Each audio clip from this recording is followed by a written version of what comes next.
Hello everybody, welcome back to my channel. Let's talk to know. In today's class, we shall learn all about the making of laws. कौन law बनाता है, कैसे बनाता है, what are the procedures to make laws, all these things we shall learn in this class. So चलिए शुरू करते हैं.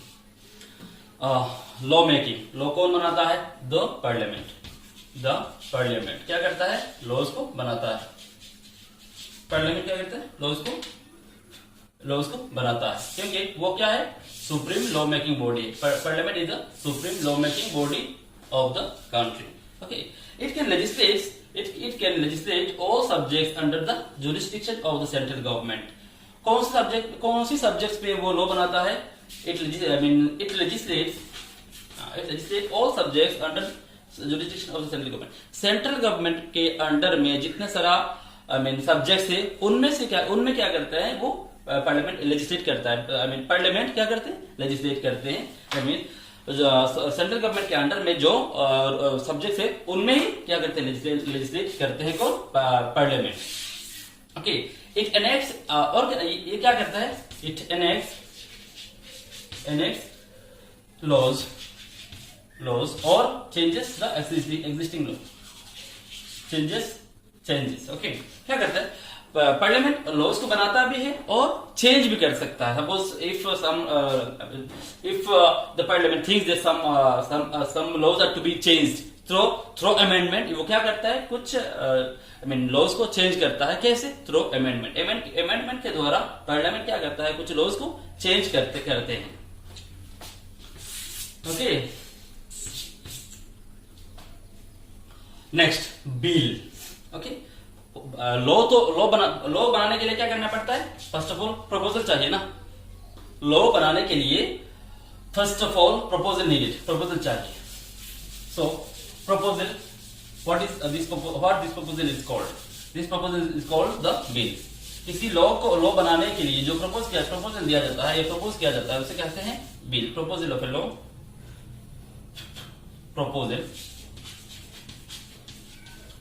Proposal of a law. Law is called bill. Proposal of a law is called a bill. Okay. Proposal of a law is called bill. Bill कैसे कहा जाता है? Proposal of law. Law का proposal को हम क्या कहते हैं? Bill कहते हैं. और next, bill type कितना है? What are the types of bills? Bill is of two types.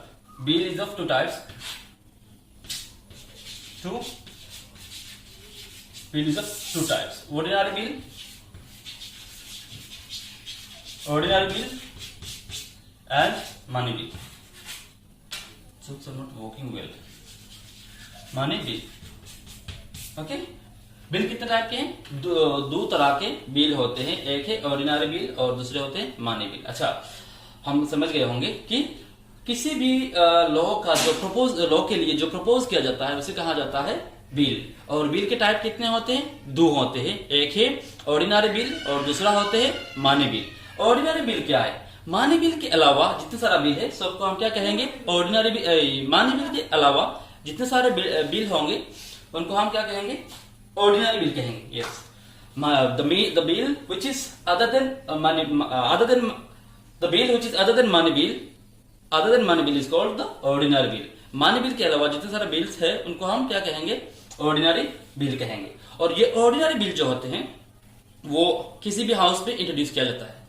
किसी भी मेंबर, या तो प्राइवेट मेंबर या तो मिनिस्टर के द्वारा, ये ऑर्डिनरी बिल का जो प्रपोजल होते, लॉ के जो बिल होते हैं, जो ऑर्डिनरी बिल के लिए जो बिल को जब इंट्रोड्यूस किया जाता है, वो किसी भी हाउस पे किया जाता है. ऑर्डिनरी बिल को किसी भी हाउस पे इंट्रोड्यूस किया जाता है. Okay, but money bill can not be introduced in both the houses. Money bill को राज्यसभा और Lok Sabha, in both the houses money bill can not be introduced. Why?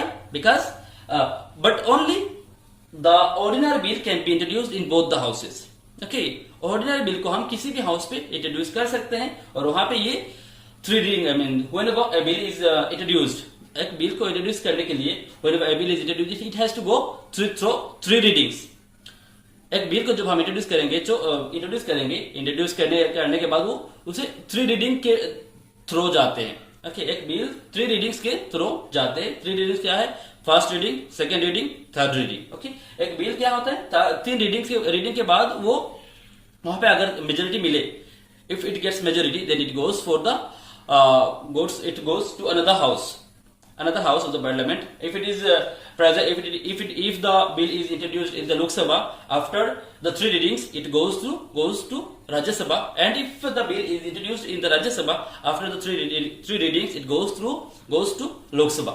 After the and same in both the houses, it goes through same procedures. Both the house, agar both the if the bill is passed from both the houses, then it goes to the president for his signature, and after that if the president puts his signature, then bill becomes law. So now we shall learn all these 3 readings. So चलिए शुरू करते हैं। अब हम इन 3 readings के बारे में जानेंगे। First reading, second reading and third reading. First reading में क्या होते हैं, सेकेंड रीडिंग में क्या होते हैं और थर्ड रीडिंग में क्या होते हैं। So first reading here, this introductory stage. वहां पे क्या होता है? This stage is called called introductory stage. Why? क्योंकि उसी in first reading, in this stage, in first reading bill को क्या किया जाता है? इंट्रोड्यूस किया जाता है, और जो दो मेंबर, मिनिस्टर या तो प्राइवेट मेंबर, जो भी बिल को इंट्रोड्यूस करता है, वो क्या करते हैं? वो he takes permission from other members to introduce the bill. So वो क्या करते हैं? जो member either he may be a member, private member or a minister, wherever he wants to introduce the bill, he takes permission from all other members. और after introducing the bill, जब bill को introduce किया गया, वहां पे क्या होता है? No debate. यहाँ पे कोई डिबेट या डिस्कशन कुछ नहीं होता। फर्स्ट स्टेज में neither debate nor discussion is done. Okay, यहाँ पे डिबेट भी नहीं होती और डिस्कशन भी नहीं होती। और जिन्होंने वो किया, बिल को इंट्रोड्यूस किया, वो क्या करते हैं? Copy distribution. द मेंबर, जिस मेंबर ने या तो मिनिस्टर ने क्या किया, बिल को इंट्रोड्यूस किया, वो क्या करते हैं? कॉपी को डिस्ट्रीब्यूट करते हैं। सब मेंबर्स को दिया जाता है। एक कॉपी सब मेंबर्स को दिया जाता है। उसके बाद क्या होता है? Explain the purpose. Who explained the purpose of the bill? Suppose जिन्होंने क्या किया, बिल को इंट्रोड्यूस किया, वो क्या करते हैं? बिल के explaining its importance. Yes, explaining its importance and why it is to be introduced. What are its benefit? Okay, ये एक्सप्लेन करते हैं। कौन करते हैं? Explain the member who has introduce the bill को जिन मेंबर या मिनिस्टर ने क्या करते हैं? इंट्रोड्यूस करते हैं, वो क्या करते हैं? बिल के पक्ष में ये फायदामंद है, इसीलिए फायदामंद है, for this reason it is benefited for the people. So उन्होंने क्या करते हैं? एक्सप्लेन करते हैं। Explain for the purpose of the bill. Okay, so after the completion of first reading what happens? Second reading takes place. वहां पे क्या होता है? एक जनरल डिस्कशन होते हैं, एक आम तौर पे एक डिस्कशन होते हैं। उसके बाद क्लोज बाय क्लोज डिस्कशन होते हैं। जनरल डिस्कशन के बाद क्लोज बाय क्लोज डिस्कशन होते हैं। फिर एक्सप्लेन हु सपोर्ट। उसके बाद क्या होते हैं? The members those who support the bill, they explain about the bill. Explain the bill, why it is to be introduced and why it is to be made a law. Okay, इस bill को क्यों एक law बनाया जाए और उसका फायदा क्या होंगे, ये सब मीन्स इन बिल के पक्ष में वो क्या करते हैं? एक्सप्लेन करते हैं बिल के बेहतरीन। He explains the things, explains the importance of the bill. Next, criticize who opposes. यहाँ पे क्या हुआ? जिन्होंने बिल को सपोर्ट किया, उन्होंने उसको बिल को एक्सप्लेन किया अच्छा बिल को करने के लिए, बिल को पास करने के लिए। And the people, the members those who oppose the bill, they criticize the bill. और कुछ मेंबर रहते हैं ना, कुछ मेंबर रहते हैं क्या? अपोज करते हैं। दैट मींस जिन्होंने इस बिल को एक्सेप्ट नहीं करते हैं, they oppose the bill. Okay, so after there what do they do? जो अपोज करते हैं वो लोग क्या करते हैं? बिल को क्रिटिसाइज करते हैं। Next, suggestion for change. और कुछ members, if they want to have some change in this bill, then they put forward their suggestion. जिन मेंबर को चाहिए, ये सोचते हैं हाँ इस बिल में थोड़ा बहुत, हाँ बिल अच्छा है लेकिन बिल में क्या करना चाहिए? थोड़ा बहुत चेंज लाना है। वो लोग क्या करते हैं? सजेशन फॉरवर्ड करते हैं। और these their suggestions can be accepted. कुछ सजेशन, सब सजेशन तो लिया नहीं जा सकता है, लेकिन कुछ suggestion may be accepted. Some suggestions are accepted, and it is that means their suggestions are accepted, and some changes are brought. Okay. Now it is the third reading. This is the final and third reading. उसमें क्या होता है? Moves for final approval. ये क्या होता है? यहाँ पे तो लोगों ने अपना कंसेंट दे दिया. That means the people, those who support the bill, they explain the bill, and those who oppose, they criticize the bill. वहाँ पे क्या हो? Moves for final approval. यहाँ पे आ गया. That means बिल को क्या किया जाए? फाइनल अप्रूवल के लिए मूव किया जाता है. Discussion takes place and put to vote. उसके बाद क्या होता है? एक डिस्कशन होते हैं आपस में, among the members एक डिस्कशन होते हैं, and then it is put to vote. उसको क्या किया जाता है? वोट के लिए छोड़ दिया जाता है. That means the bill is put for vote. Bill को क्या किया जाता है? वोट के लिए पुट किया जाता है, रखा जाता है. If gets majority, bill passes. जब वोट के लिए छोड़ा जाता है, तब सब whenever the members have voted for it, if the majority members have voted in favor of this. अगर ज्यादा मेजोरिटी मेंबर ने क्या किया? उसकी फेवर में अगर वोट दे दिया, then bill will be considered. Bill will become law. Bill को क्या किया जाता है? बिल पास किया जाता है. अगर इफ गेट्स मेजोरिटी, अगर मेजोरिटी मिल गया तो क्या होता है? बिल पास हो जाता है. मेजोरिटी कैसे कहा? Suppose 500, if 500 members are there, if 251 members vote in favor of this bill. अगर 500 मेंबर हो, उनमें से 251 मेंबर ने अगर क्या किया? उसके फेवर में वोट दे दिया, तो उसको क्या कहा जाता है? Simple majority. That means bill को क्या कहा जाता है? पास किया गया सिंपल मेजोरिटी के through. Next goes to another house. उसके बाद जब यहाँ से क्या हो गया? बिल को पास कर दिया गया. Either it may be Lok Sabha और राज्यसभा. क्या होता है? जब ये बिल इस हाउस में, एक हाउस पे क्या हुआ? पास हो गया थ्रू सिंपल मेजोरिटी और majority. Okay, so then the bill goes to another house. If it is passed in Lok Sabha, it goes to Rajya Sabha, and if it is passed in Rajya Sabha, it goes to Lok Sabha. दूसरे house पे चला जाता है.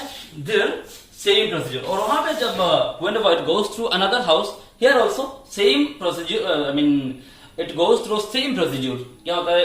वैसे ही three readings के द्वारा ये पास किया जाता है. और क्या हो जाता है? उसके बाद क्या होता है? उसके बाद if the bill is accepted, bill is passed from both the houses, then it goes to the president, and if the president gives his assent or consent, then the bill, and he puts his signature, then the bill is considered to be the law. Bill क्या हो जाता है? Law बन जाता है. Okay. Next it's money bill. Money bill. What is money bill?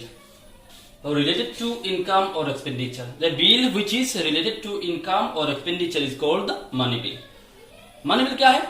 एक ऐसे bill जो इनकम और एक्सपेंडिचर से रिलेटेड है. इनकम और एक्सपेंडिचर से रिलेटेड है, उसे हम क्या कहेंगे? उसे हम मनी बिल कहेंगे. और ये कहाँ पे इंट्रोड्यूस किया जाएगा? Only in Lok Sabha. Money bill को हम राज्यसभा में इंट्रोड्यूस कर नहीं पाएंगे, क्योंकि we know that money bill is introduced in only in Lok Sabha. Okay, but ordinary bill can be introduced in any house, any of the houses. किसी भी हाउस पे हम ऑर्डिनरी बिल को इंट्रोड्यूस कर सकते हैं, लेकिन मनी बिल को हमें कहाँ इंट्रोड्यूस करना चाहिए? सिर्फ लोकसभा में इंट्रोड्यूस करना चाहिए with the consent, and it must be introduced with the consent of the president. Money bill को क्या करेंगे हम? जब it is to be introduce करने से पहले प्रेसिडेंट का कंसेंट लेना चाहिए. मेंबर और minister must take the consent or permission from the president to introduce the bill. Whenever a member or minister wants to introduce a money bill in the Lok Sabha, he must take the consent of the president. Okay, president's consent is compulsory. Okay, so sent to Rajya Sabha for its recommendation. Okay, और जब ये bill Lok Sabha में पास हो जाएगा, whenever the bill is passed in the Lok Sabha through majority. majority जब एक bill मानी bill को मेजोरिटी मिलने के बाद वो जब यहाँ से लोकसभा से पास हो जाएगा, it is sent to the Rajya Sabha. जब मानी बिल को क्या हुआ, मानी बिल क्या हो गया, पार्लियामेंट लोकसभा में पास हो गया। पास होने के बाद उस बिल को कहां पे भेजना है, कहां पर भेजा जाता है, this bill is sent to the Rajya Sabha. Rajya Sabha में बिल को भेज दिया जाता है for its recommendations. Okay, Rajya Sabha में भेज दिया जाता है उसकी रिकमेंडेशंस के लिए। मगर क्या हुआ, 14 डेज जब के and Rajya Sabha must return the bill to Lok Sabha within 14 days through its with its recommendations. Okay, Rajya must return the bill through with its recommendations to the Lok Sabha. Okay, but if it doesn't do so, अगर राज्यसभा ने ऐसा नहीं किया within 14 days, तो bill will be considered passed as passed. Bill को क्या किया जाएगा, पास कंसिडर कर दिया जाएगा कि बिल पास हो गया from both the houses. Okay, and then president will put his signature. Okay, एक बिल मानी बिल है या नहीं, मानी bill or not, a bill is मानी bill or not, who declares it, who decides it, the speaker of the Lok Sabha. The speaker of the Lok Sabha decides whether a bill is मानी bill or not. Okay, so this is the discussion from this topic, that is making of laws. Here we have gone through ordinary bill, money bill, and what are the and all three readings. What does कैसे bill pass होता है, okay, through 3 reading, क्या क्या first reading में क्या होता है, second reading में क्या होता है, थर्ड रीडिंग में क्या होता है, उसके बाद इसको एक हाउस से दूसरे हाउस में कैसे भेजा जाता है, उसके बाद it is sent to the president for his signature, and then a bill becomes law. Okay, so let me conclude my today's class here. Thank you and have a nice day.